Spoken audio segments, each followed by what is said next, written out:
Cher Horowitz, a clueless, spoiled brat, the total opposite of the actress who plays the role, Alicia Silverstone. How much did the actress have to sacrifice to become one of the top stars of her decade?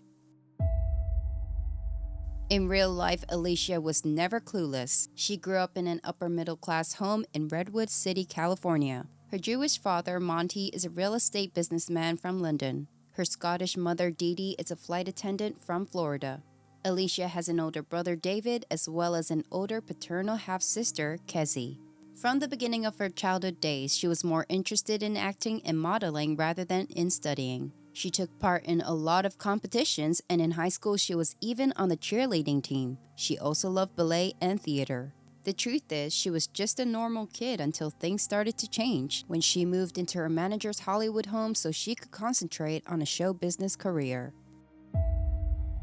Before, Alicia had only booked TV commercials and modeling gigs because of her persistent father. But things quickly turned complicated when she received her first role in a psychological thriller movie called The Crush. She played a 14-year-old girl who develops an obsessive attraction to an older guy. She was ultimately nominated for Best Villain at the MTV Movie Awards for this movie. Alicia was 15 when filming began, and throughout the entire shoot, she was living by herself in a Vancouver apartment after obtaining legal emancipation. It wasn't Alicia's idea or her parents'. Alicia revealed that the movie producers wanted her to work longer hours. Her mother was against emancipation, but Alicia's agents insisted that she wouldn't get the role in The Crush without it. Pursuing the movie was a big reset for Alicia. When a naked scene for her role was needed, even though a body double was utilized for those scenes, it finally dawned on her that she would never be the same Alicia that was a little girl back at home. When Alicia turned 16 on set, she admitted that she missed a few emotional steps of growth and development, leading her to always feel extremely isolated and have no friends in the Hollywood industry. While other kids her age were gearing up for the SAT, Alicia was preparing for more job opportunities. She says she can just learn from experience, being alone and available to anyone who wants to bash her. American television director Marty Callner saw Alicia's sultry performance in The Crush. This made him think that Alicia would be perfect for a role in a music video he was directing for Aerosmith. He believed that Alicia had a certain provocative quality, and that's how she played a feisty character getting back at an ex-boyfriend in Aerosmith's Crying music video.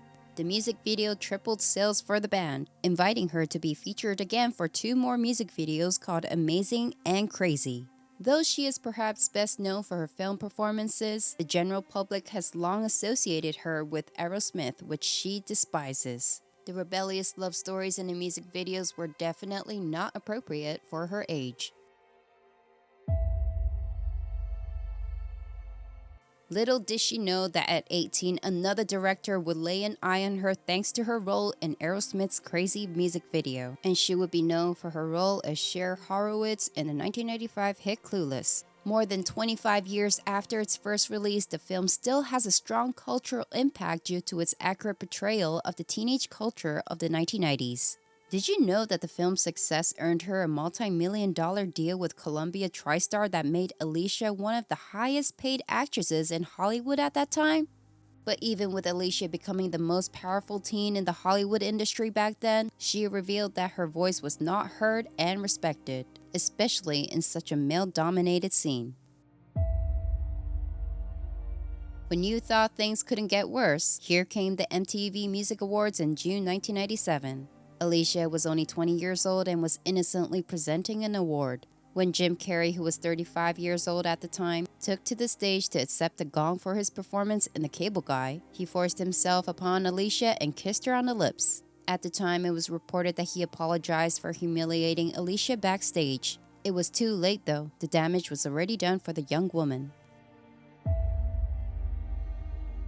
When Alicia was in her 20s, she stopped loving acting. She was sexualized and used as an object by the mainstream media all the time. By the time Alicia joined Batman and Robin, the royal treatment was over. She was getting a lot of negative comments about what seemed to be weight gain. At the time, cruel tabloids called her Fat Girl, and some paparazzi would chant this nickname as they chased her for photos. There even came a low point when a rude journalist asked for her bra size during an interview. Despite the toxic working circumstances, Alicia still tried to learn from this horrific experience. Even though it had a star-studded cast including George Clooney, this movie bombed and put Batman on hold for a few years. Although the actors in the movie did not expect the movie to flop, they still agreed with the bad reviews, calling it the worst of the Batman movies. Alicia even received the Razzie Award for Worst Supporting Actress. This hurt Alicia's career and ruined her reputation as an actress in the Hollywood industry. With this, her career turned upside down. She did get a leading role with Brendan Fraser in 1999's Blast from the Past, but the movie didn't do well at the box office and was another failure for her as a leading lady. From there, she took things slow, but she made a name for herself in 2004's Scooby-Doo 2: Monsters Unleashed. She wasn't one of the main stars of the movie, and it made a lot less money. At that point, she hadn't been the main character in a big movie in a long time. When she turned 30, her new agent told her she should only accept the job if she really loved it. This advice was new to her, and she really took it to heart. She came back to starring in big movies. She became a producer. With the help of positive people surrounding her, her love for acting returned, especially her love for theater. When she did The Graduate, Time Stands Still, and The Performers on Broadway, it became the healthiest and happiest chapter of her life. Her life in theater gave her the energy, focus, clarity, and heart she needed to be in touch with herself. A golden opportunity that has never been given to her before. She confessed that it was easy to get very distracted and less interested in all things Hollywood, but Broadway was very grounding. She felt at home. After years in the showbiz industry, 2005 was the year she married Christopher Jarecki, an American musician, radio show host, and actor. They had a child together named Bear Blue Jarecki. During the same year, she discovered her passion for activism and veganism.